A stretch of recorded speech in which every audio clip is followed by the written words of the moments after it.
We live in an urban world with cities as economic engines, cities that cater to various aspirations of people. Cities are places where people have various exchanges and build relationships. They all have something to offer, be it career, capital, or a place to call home. As architects, we have the means to enrich this connection through public spaces. We can build and foster relationships. Globally, cities are urbanizing at an exponential rate. According to 2020 projected data, India has almost 33% of the population living in urban areas. In 2050, we would be catering to 50% of the population in the urban areas. Population influx is something that we can't control, but what is in our hands is to plan for cities which have been our assets to be resilient, sustainable, and equitable. Historically, in Indian cities, communal spaces like chowks, bags, and maidans have created distinct cultural identity of the city. How and where we choose to reside within a city is heavily influenced by cultural and community life. As architects, it falls upon us to nurture this connection between culture and community. What once was known as a pensioner's paradise is now booming as an IT and real estate sector. Pimpri-Chinchwad, a satellite twin city of Pune, is undergoing rapid urbanization. In 2022, PMC reported a per capita green space of just 2.7 square meters for this population of 3.4 million.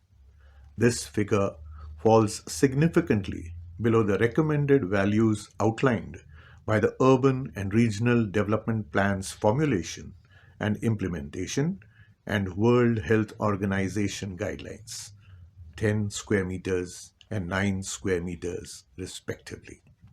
This deficit highlights the importance of prioritizing public spaces to meet the needs of the growing population.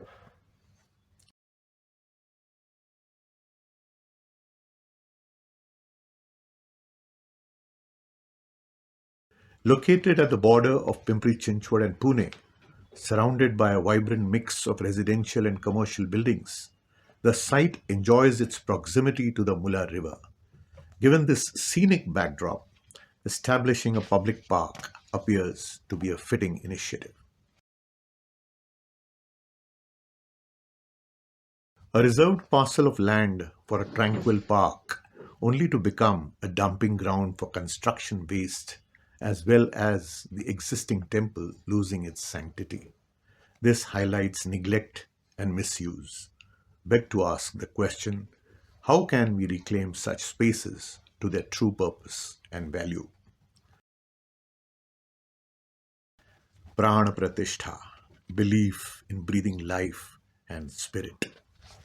The narrative behind this space draws inspiration from the book titled To the Last Bullet, penned by Madam Vinita Kamte, wife of late ACP Ashok Kamte, who sacrificed his life in the attacks of 26/11, and Vinita Deshmukh, the co-author. The design pays homage to the inspiring story of this brave heart. As we step into the entry foyer, the entrance plaza is a shower of vibrant flowers, a symbol of welcome. Moving forward, the mindful choice to preserve the temple was made to uphold its emotional significance for the local community. And as the colonnade emerges, each column is a testament to the stature and credibility of ACP Ashok Kamte. Further, along the journey lies the keyboard and amphitheatre, where the spirit of ACP Ashok Kamte finds voice in the vibrant expressions of the youth.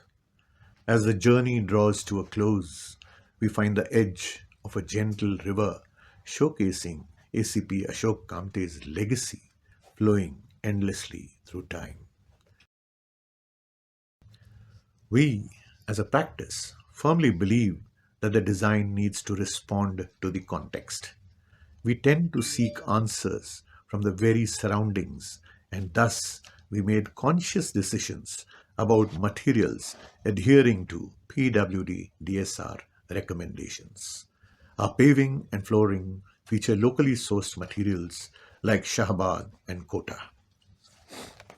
We incorporated a variety of native plants specifically to counteract the odor from the nearby sewage treatment plant. We strategically planted Ashoka trees. Furthermore, the park's water needs are fulfilled using treated water from the adjacent STP. Our primitive focus was on holistic development. Effort was made to integrate physical, intellectual, social, and environmental elements to put forward a well considered design approach.